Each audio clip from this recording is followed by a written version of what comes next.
Vous venez dans les deux vidéos précédentes de regarder avec Pierre comment est-ce que vous pouvez vous présenter auprès de vos clients, auprès de votre partenaire, de votre famille, bref, comment vous pouvez vous présenter pour que les gens vous comprennent. Maintenant, on va aller un cran plus loin pour vos clients, c'est-à-dire et pour vous, c'est-à-dire qu'on va, à travers cette petite série de quelques vidéos ensemble, regarder comment est-ce que vous pouvez créer et structurer votre offre. L'offre, c'est très concrètement, ok, je sais ce que tu fais, mais maintenant, j'ai compris à quoi tu servais. La spécialisation et le positionnement permet de comprendre à quoi est-ce qu'on sert en tant que freelance. L'offre permet de comprendre qu'est-ce qu'on fait concrètement. Donc, si tu te lèves le matin et tu aides les entreprises à être visibles en ligne, qu'est-ce que tu fais comme prestation? Et c'est là où intervient cette première vidéo pour définir sa stratégie de prestation, parce que vous allez voir, on peut réussir à atteindre un objectif de plein de manières différentes. Et donc, il faut que ça soit clair pour vous, pour que ça soit clair ensuite pour vos clients, vos prospects, vos partenaires, etc.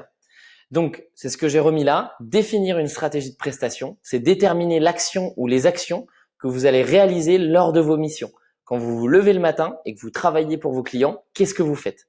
Et ça va permettre, encore une fois, de poser des limites, d'y voir clair et de savoir ce que vous allez faire ou non pour vos clients pour être capable de bien répondre à leurs questions et de un peu baliser aussi les missions que vous allez faire. Bref, c'est le fondement de la réflexion pour ensuite créer votre offre. Là, on est dans quelque chose d'un peu plus, on va dire, théorique qui vous permet, vous, de réfléchir avant de créer quelque chose que vous allez montrer à vos clients. Parce que vos clients, ils vont dire, OK, j'ai compris à quoi tu servais. Maintenant, explique-moi comment est-ce que tu vas m'aider à être visible en ligne. Si je reprends cet exemple. Là, c'est ce qu'il va falloir présenter, c'est votre offre. Voilà. Donc, pour bien comprendre, vos prestations, vous pouvez déjà essayer de les segmenter grâce à 3 critères. Premier critère, c'est est-ce que vous faites de l'exécution ou du conseil? Deuxième critère, c'est est-ce que vous vendez un résultat ou du temps? Troisième critère, c'est est-ce que votre mission, votre prestation a une fin ou non? Est-ce que c'est une prestation one shot, c'est-à-dire en une fois, ou est-ce que c'est une prestation qui est infinie? On va aller dans le détail un peu pour que vous puissiez bien comprendre des différences à chaque fois pour ces 3 critères. Premier critère, exécution versus conseil. L'exécution, c'est moi qui le fais. Je rends un résultat à la fin, je rends un livrable. Le conseil, je conseille la personne et c'est à elle de le faire ensuite, d'exécuter ou de trouver quelqu'un pour le faire. Donc concrètement, si on prend l'exemple de Manon qu'on va prendre à travers toute cette formation régulièrement qui fait des sites internet, eh bien, soit elle crée des sites internet, elle crée un site internet pour des avocats. Donc là, elle va être dans l'exécution. Je crée votre site internet. Soit elle est dans le conseil. Elle va dire, je vous donne des feedbacks pour améliorer votre site internet, s'il existe déjà. Ou s'il n'existe pas, je vous explique comment créer votre site internet. Mais je ne le fais pas pour vous. À la fin, vous n'avez pas un site internet. Vous avez le moyen de le faire avec les bons conseils, les bonnes astuces, etc. Quelques réflexions. Bien entendu, vous aurez toutes les slides, donc vous pourrez continuer de regarder un peu ces slides en détail et vous poser dessus. Je fais exprès de ne pas m'attarder parce que j'aime bien à chaque fois donner plein d'exemples, etc. Mais je fais exprès de pas m'attarder pour que la vidéo soit un peu plus digeste. Quelques constats, l'exécution versus le conseil. C'est que le conseil, bien entendu, je le rappelle, même si ça semble logique, on en fait souvent quand on a de l'expérience. Vous lancez pas dans le conseil en vous disant je vais répéter ce qu'on a dit autour de moi, parce que c'est très compliqué d'être crédible et puis aussi de réussir à avoir des bons résultats. C'est avec l'expérience que ça vient. C'est après avoir créé 50 sites internet que vous êtes capable de donner des super feedbacks, ou c'est après avoir vu des tonnes et des tonnes de sites internet que vous êtes capable de dire il y a ça qui va pas, ça qui va pas. Et sur les 20, 30, 50, 100 sites d'avocats que j'ai vus en ligne qui sont référencés sur Google, eh bien la plupart qui sont bien référencés, ils ont ça et ça, toi il te le manque, donc il faut que tu le fasses. Bref, conseil quand on a de l'expérience. L'exécution, c'est là où on va parler un peu conseil exécution. Il faut quand même essayer, même si vous ne faites que de l'exécution, donc si vous ne faites que des sites web, que de la traduction, que des plans si vous êtes architecte, enfin bref, dites-vous bien qu'il faut, et vous le faites normalement assez naturellement, mais il faut bien faire attention à le faire un minimum, c'est ajouter une petite touche ou une petite couche de conseil. Parce que sinon, on est juste une petite main. Sinon, on est juste la personne qu'on va aller voir, qu'on dit il me faut ça, tu me le fais et tu te tais. L'idée, c'est quand même d'apporter une petite touche de conseil. Ça permet que le client se dise ok, ce freelance-là, il m'apporte un petit quelque chose en plus que les autres freelances n'ont pas forcément. Et puis, un constat qu'on fait avec Pierre, c'est que bien souvent, le conseil est mieux payé que l'exécution. Pas toujours, mais bien souvent, tout simplement parce que le conseil permet généralement de faire des choix stratégiques qui permettent de gagner du temps et de l'argent, qui, on va dire, sont les deux choses les plus précieuses en entreprise. Et que c'est aussi quand on a de l'expérience, donc forcément, les personnes expérimentées font payer un peu plus cher leurs services. Qu'est-ce que vous pouvez retenir? Vous pouvez retenir que c'est intéressant, peu importe ce que vous faites, de noter les bonnes pratiques à transmettre à vos clients. Donc voilà, si vous êtes dans l'exécution, pour ajouter au minimum une petite touche de conseil, eh bien c'est de vous dire, ok, à chaque fois que je vois des clients, quelles sont les bonnes pratiques qui reviennent souvent et que je pourrais conseiller à mes futurs clients qui viennent me voir et qui vont pas forcément le savoir. Qu'est-ce que je pourrais leur dire, même si je fais de l'exécution? Et puis ensuite, l'idée, c'est de toujours avoir en tête que c'est intéressant d'amener le client plus loin que seulement sa demande. C'est-à-dire qu'un client qui vient pour faire quelque chose, s'il vient vous voir pour faire un site internet ou une traduction, il le fait forcément dans un objectif, d'être plus visible, de s'implémenter dans un marché, etc., dans un nouveau marché, dans un nouveau pays, etc. Dans ce cas, vous avez quand même quelque chose à transmettre en plus parce que vous avez une expertise particulière. Eh bien, l'idée, c'est de vous dire, OK, j'ai bien compris votre demande à vous en tant que client, mais je vous apporte quelques informations en plus pour que vous puissiez voir plus clair et savoir exactement si l'action que vous aviez prévue est la bonne ou pas. Donc, la conclusion si je reviens ici, de exécution contre conseil, enfin versus conseil, c'est déjà de vous dire est-ce que je suis plus dans l'exécution ou plus dans le conseil, et ensuite de vous dire ok, si je suis dans l'exécution, comment est-ce que je fais pour avoir au minimum une petite touche de conseil. Deuxième critère, est-ce que je vends un résultat ou est-ce que je vends du temps? Eh bien là, c'est assez logique. Soit je propose entre guillemets une offre clé en main pour atteindre un résultat, répondre à un besoin.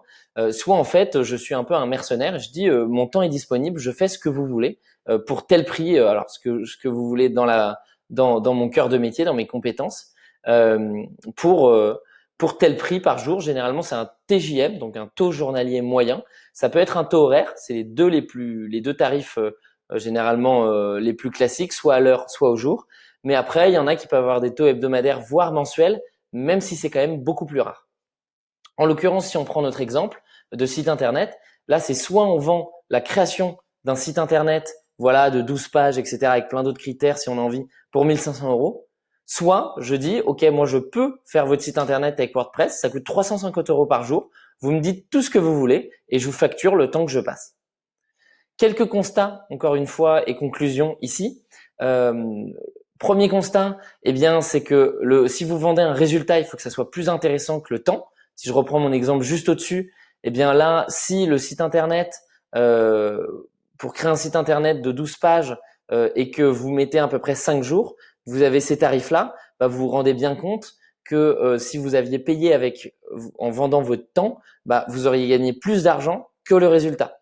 Donc, c'est intéressant quand même de faire son petit calcul, de se dire, OK, si je vends un résultat, combien est-ce que de temps je vais quand même passer, d'essayer de le calculer. Et il faut que ça soit plus intéressant. Parce que sinon, vous vous tirez une balle dans le pied, quoi. Ensuite, il faut savoir que le résultat, c'est quand même quelque chose qui est extrêmement apprécié par les clients parce que si vous vendez votre temps, ils vont se dire, oui, mais ça se trouve, ce freelance va passer 15 jours et donc ça va coûter hyper cher. Le résultat, c'est je vous livre ça pour tel prix. Et c'est au freelance de se débrouiller. Donc, c'est énormément apprécié par les clients qui généralement sont capables de mettre un peu plus d'argent au résultat parce que ça enlève de l'incertitude. Ensuite, il faut savoir qu'avec si on vend son temps, bah, on reste dans le fameux modèle temps contre argent. Et c'est quand même pas mal au fur et à mesure d'essayer d'en sortir. Quand on vend au résultat, bien sûr, on passe du temps. On vend toujours son temps contre de l'argent. Mais on peut être beaucoup plus efficace. On peut créer des systèmes. On peut automatiser certaines tâches. Et donc, on peut se retrouver à être bien mieux payé en vendant un résultat parce que derrière, on a optimisé de notre côté pour avoir toujours un résultat qui est génial. Et puis ensuite, le temps, il y a quand même une vertu qu'on ne peut pas enlever. Quand on vend son temps en tant que prestation, et donc on ne vend pas un résultat comme prestation, on vend son temps, eh bien les limites, elles sont claires. Si c'est un TJM à 400 € par jour et qu'on travaille 8 heures par jour, bah voilà, on travaille 8 heures, on éteint son ordinateur ou on arrête de faire ce qu'on faisait pour notre client et c'est 400 €. Les limites sont très claires. Alors que le résultat, généralement, il faut beaucoup plus baliser parce que quand on dit le résultat, d'accord, si on parle de site internet, mais est-ce que le design est compris, etc., etc. Voilà. Donc, qu'est-ce qu'il faut tirer comme conclusion? C'est que quand on navigue à vue, quand on commence le freelancing, quand on se repositionne, c'est plutôt une bonne idée de facturer au temps, parce que au moins vous serez payé pour le temps que vous passez sur l'émission. Mais une fois que vous maîtrisez bien vos prestations, là l'idée c'est de les transformer en forfait, donc en l'occurrence de vendre un résultat et non plus votre temps, parce que vous aurez optimisé votre rapidité d'exécution. Et donc, dans ce cas, c'est beaucoup plus intéressant de vendre ce que vous faites sous forme de forfait, de résultat, plutôt que de temps passé. Et puis ensuite, troisième critère pour définir vos prestations, c'est est-ce que c'est des prestations qui ont une fin, donc en one shot, ou est-ce que c'est une prestation qui dure toujours, qui est infinie. Une prestation qui a une fin, si on reprend les sites internet, c'est dans 12 jours, vous aurez votre site internet, je vous livre votre site internet, c'est terminé. Et une prestation infinie, ça va être je vais créer votre site internet et faire en sorte qu'il soit toujours à jour. Donc je vous le crée et ensuite je fais des mises à jour, etc., etc. Et là, dans ce cas, votre prestation, votre offre est infinie puisque vous avez régulièrement des choses à faire. Si on prend un rédacteur web, pour donner un exemple là que je peux inventer tout de suite, une prestation one shot. Donc si vous vous dites ok, moi mes prestations, qu'est-ce que j'ai envie de faire? Si vous dites j'ai envie de faire quelque chose et après je m'occupe plus de mon client, si vous êtes rédacteur, ça va être ok, je travaille sur 6 articles, c'est terminé. Si vous voulez avoir une prestation qui est infinie pour stabiliser votre activité, eh bien dans ce cas, vous allez plutôt dire je vais aider mon client à faire en sorte qu'il soit visible sur Google et donc en ligne en lui créant des articles bien référencés. Et donc pour ça, il faut régulièrement avoir des nouveaux articles d'actualité ou bref, avoir toujours du contenu frais à mettre à jour pour compléter le site. Et bien dans ce cas, je propose une prestation infinie parce que je vais proposer de faire 2 articles par mois pour ce client. Voilà. Alors, quelques constats encore une fois. Le one shot, c'est intéressant. Donc, quand la prestation a une fin, pour tester les clients. C'est-à-dire qu'il y a des clients qui sont plus ou moins sympas, des missions qui sont plus ou moins sympas dans des secteurs qu'on aime plus ou moins. Donc, au moins, quand ça a une fin, bah, quand ça se termine, on peut se dire, ok, est-ce que j'ai envie de continuer ou pas?